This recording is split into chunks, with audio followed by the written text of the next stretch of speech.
શ્રી વલ્લભાધીશ સુબોધિનીજીનું પાન. વલ્લભ કરાવે તો થાય અને સ્પર્શ કરવો આપણા બસની વાત નથી. આપણે અત્યારે અર્જુનની સ્તુતિનું વિવરણ કરી રહ્યા છીએ. 5 દોષ છે. કયા? પ્રભુ નિર્દોષ છે. આ બધા દોષ કોનામાં છે? આપણા છે. સહજા, દેશ, કાલ વગેરે. હવે આગળ, આ આપનું સામાન્ય સ્વરૂપ છે, પણ જો વિશેષ રૂપથી આપના સ્વરૂપનો વિચાર કરીએ તો જીવનનું કંઈ કર્તવ્ય રહેતું નહીં એમ લાગે છે. તથા યમ ચાવતારસ્તે ભુવો ભારજી હર્ષયા સ્વાનામ ચાનન્ય ભાવા મનોધ્યાનય ચાસ્કૃત.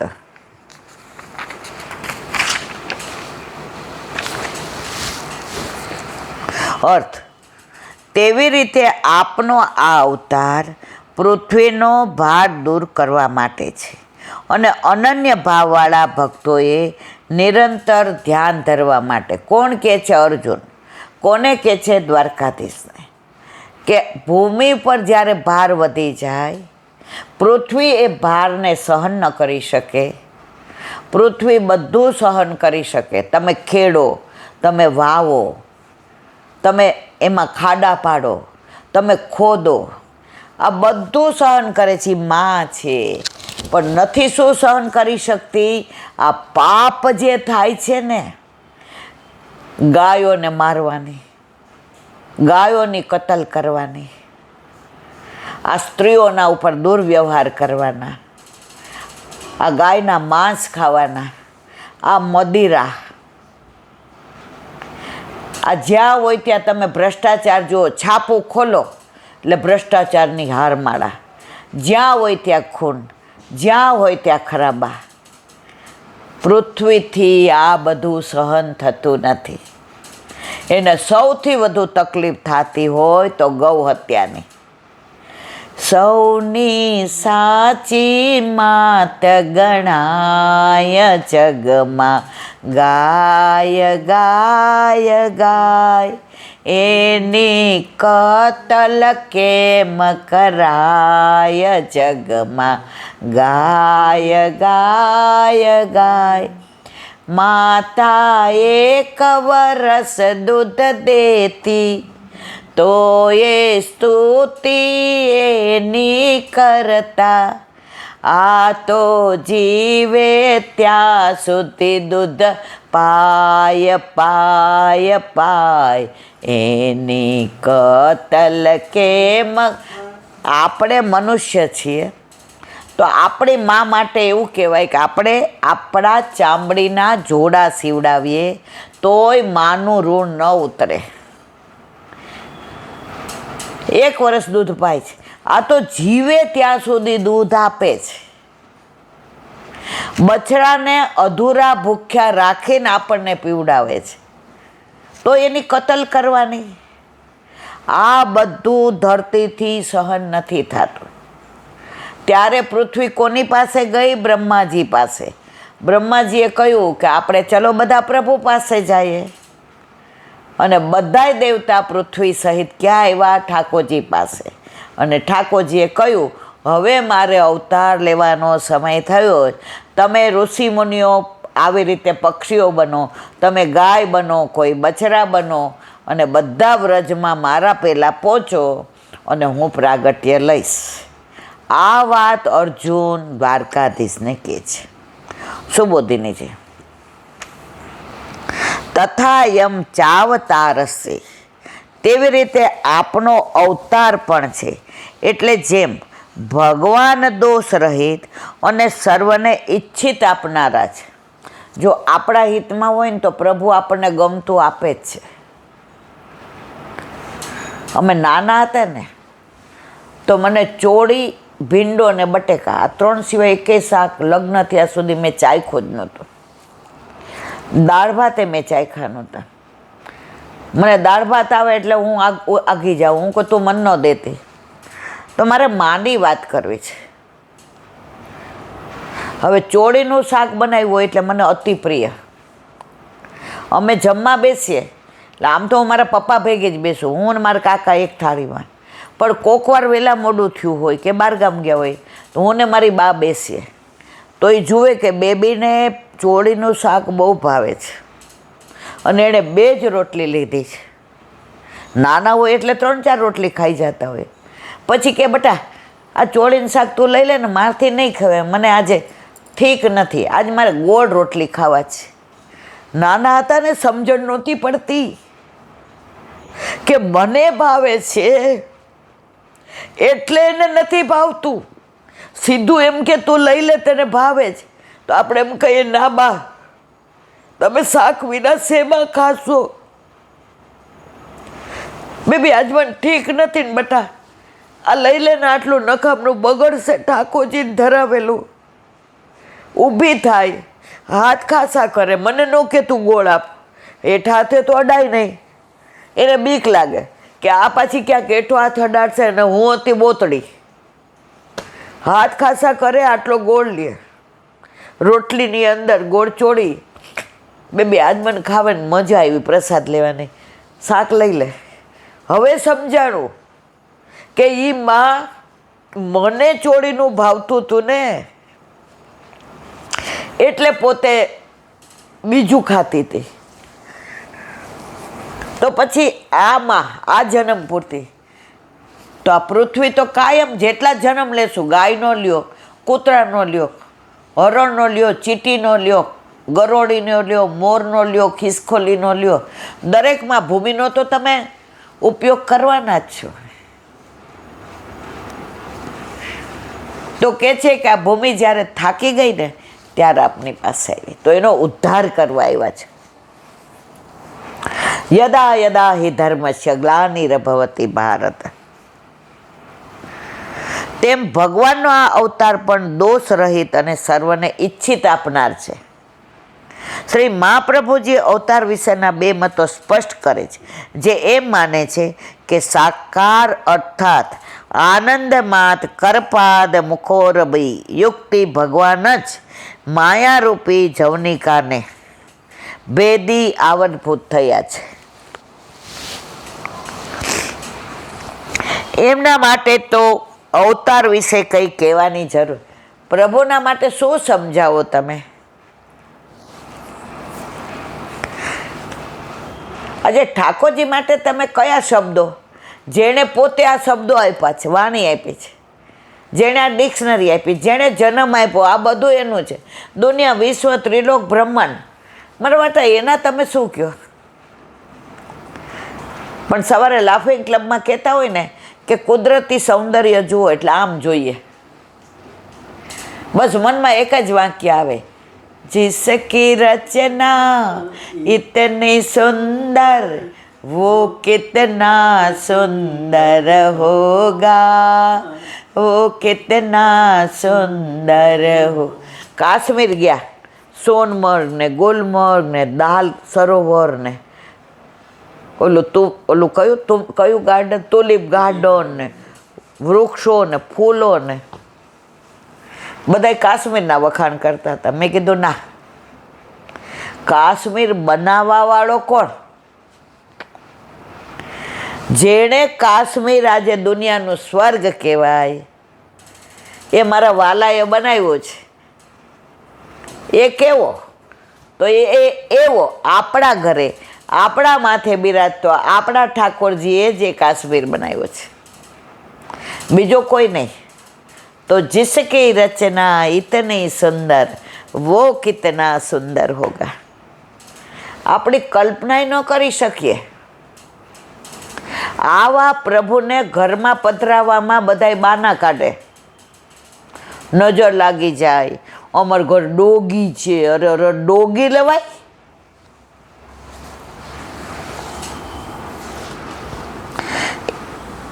પણ જે એમ માને છે કે સ્વેચ્છામય શરીર વિશેષમાં અનંત સૂર્ય જેવા પ્રકાશવાળા ભગવાન લોખંડના ગોળામાં અગ્નિ પ્રવેશે એમ પ્રવેશે છે, તેને અવતાર કહેવામાં આવે. આ બધું થોડું ઊંચું એટલે પડે, પણ આપણે સહેલા અર્થમાં બધા અવતાર આપણા ઠાકોરજી અવતારી, બધા અંશ અવતાર. પરશુરામ આવેશ અવતાર, રામ હાસ્ય અવતાર, વેદવ્યાસી જ્ઞાન અવતાર અને મારા પ્રભુ પૂર્ણ અવતાર. હિરણમયી જે આ ગોળો છે ને એમાંથી ને ઠાકોરજી એ લીલા બધી અદ્ભુત છે. દસમ સ્કંદ આવશે ત્યારે એનું વિવરણ કરીશું. એ મતમાં જેવા ભગવાન દોષ રહિત છે એવા જ અવતાર પણ દોષ રહિત છે એમ કહેવાતું નથી. તે ભગવાનના અવતારના બે પ્રયોજન હોય છે જે લોકમાં પ્રસિદ્ધ છે. એક તો ભૂવો ભાર જીવા, ભૂમિનો ભાર દૂર કરવો. પૃથ્વીની વિનંતીથી આવ્યા છે, આપણી તો વિનંતી ન સાંભળે.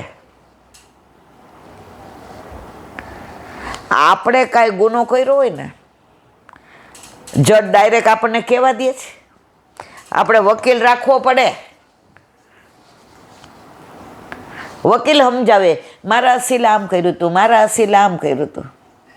પણ જજ પૂછે વકીલ કે છે એ સાચું છે? આપણે કહીએ હા. તો અહીંયા શું કહે છે?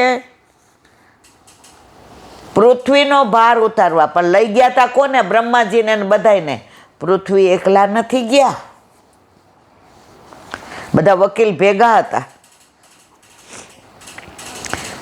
સ્વાનાગચન્ય ભાવા નામ મનુ ધ્યાનાય વૈષ્ણવ શાસ્ત્રે તો સ્વમાનન્ય ભાવનામ નિરંતરાનું ધ્યાનાર્થમ. વૈષ્ણવ શાસ્ત્રમાં તો અનન્ય ભાવવાળા પોતાના ભક્તોને હંમેશા ધ્યાન કરવા માટે અનન્ય જુઓ. ભગવાન કહે છે અનન્ય માટે હું છું. એ જ વસ્તુ વલ્લભે કીધી, અન્યાશ્રય નહીં કરવાનો. ઘણે મને એમ કહે બધા ભગવાન એક છે, તમે એક જ આવા છો. અમારા લાફિંગ ક્લબમાં કાયમ આ માથાકૂટ થાય.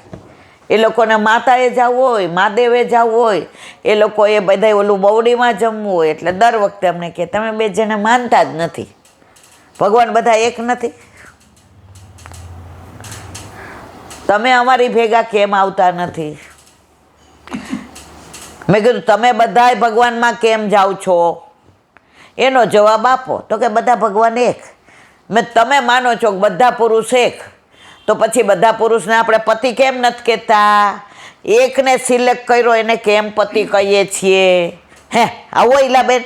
તો મેં કીધું બસ અમે એકને જ માનીએ છીએ, એટલે અમે તમારી યારે અન્ય માર્ગમાં ક્યારેય આવશું નહીં.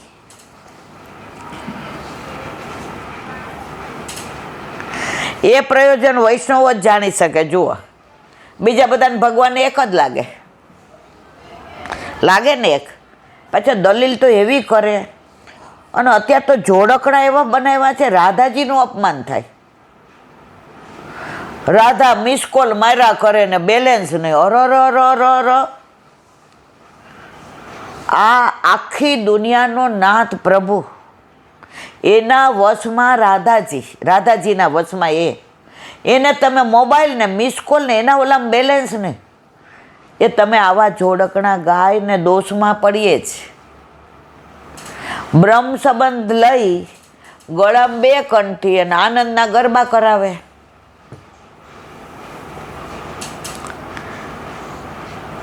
અને પાછા આપણને કે ભગવાન બધા એક. ઉનકે મન કી વેજા ને મેરે મન જગદીશ. એ પ્રયોજનો વૈષ્ણવો જ જાણીશ. વલ્લભ કહે છો, હું નથી કહેતી.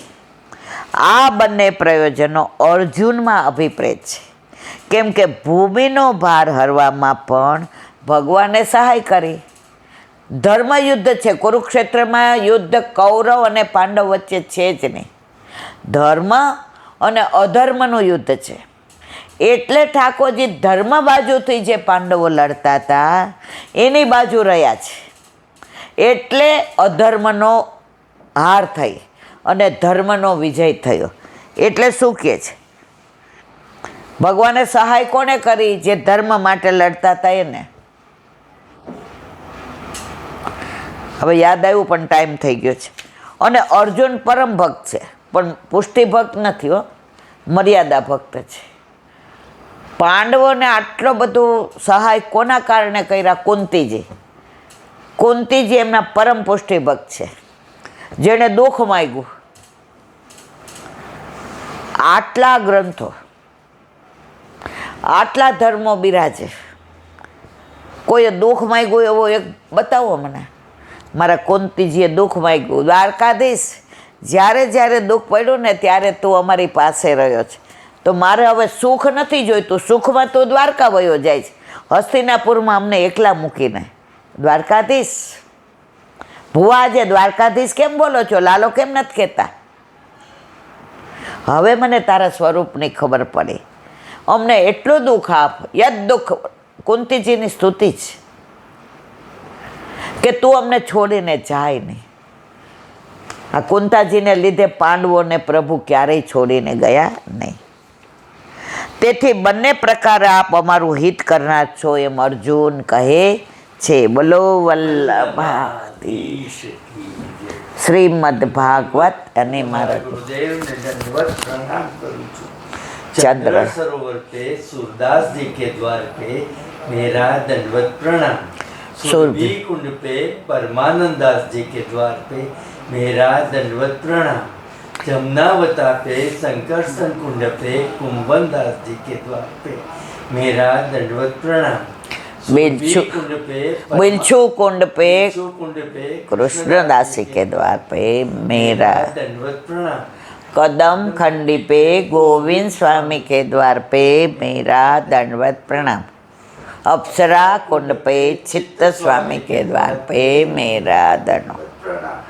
मानसी गंगा पे नंददासी के द्वार पे मेरा दंडवत प्रणाम.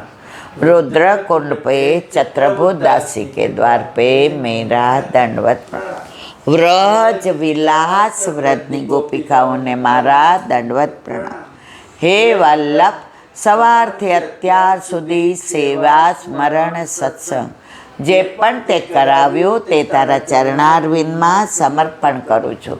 ભૂલ અપરાધ થઈ હોય તો ક્ષમા કરજો. બોલો વલ્લભાધીશ કી જય. દ્રઢયના ચરણના કેરો ભરોસો. દ્રઢયના ચરણના કેરો. શ્રી વલ્લભનક ચંદ્ર છટાબીન સબ જુગ માય અંધેરો ભરોસો. દ્રઢયના ચરણના કેરો. સાધન और नहीं आ कली में क्या सोयली में. सूर का कहे त्रिविध आंधरो बिना मोल को चेरो भरोसो. દ્રઢયના ચરણના દ્રઢયના ચરણ દ્રઢયના ચરણના કેરો. શ્રી વલ્લભાધીશ કી જય. આજનો આ સત્સંગ મારા વલ્લભના ચરણારવિંદમાં સમર્પણ કરું છું. ભૂલ અપરાધ થઈ હોય તો ક્ષમા કરજો. આ મારા વલ્લભની વાણી અને ભૂલો એ મારી. બોલો વલ્લભાધીશ કી. મારા વાલા વૈષ્ણવ, દેશના પરદેશના ઘણાય વૈષ્ણવના મેસેજ, ફોન, બધાને કદાચ હું જવાબ ના આપી શકું. મને તો મોબાઈલ આવડતોય નથી. તો આજે પવિત્રા બારસના જેટલા દુનિયામાં વૈષ્ણવો છે બધાયને મારા આખા વરસના જાજા કરીને જય શ્રી કૃષ્ણ. ખૂબ ખૂબ વધાય, ખૂબ ખૂબ વધાય, ખૂબ ખૂબ વધાય. જન્માષ્ટમીની ખૂબ ખૂબ વધાય, ખૂબ ખૂબ વધાય, ખૂબ ખૂબ વધાય. જય શ્રી કૃષ્ણ.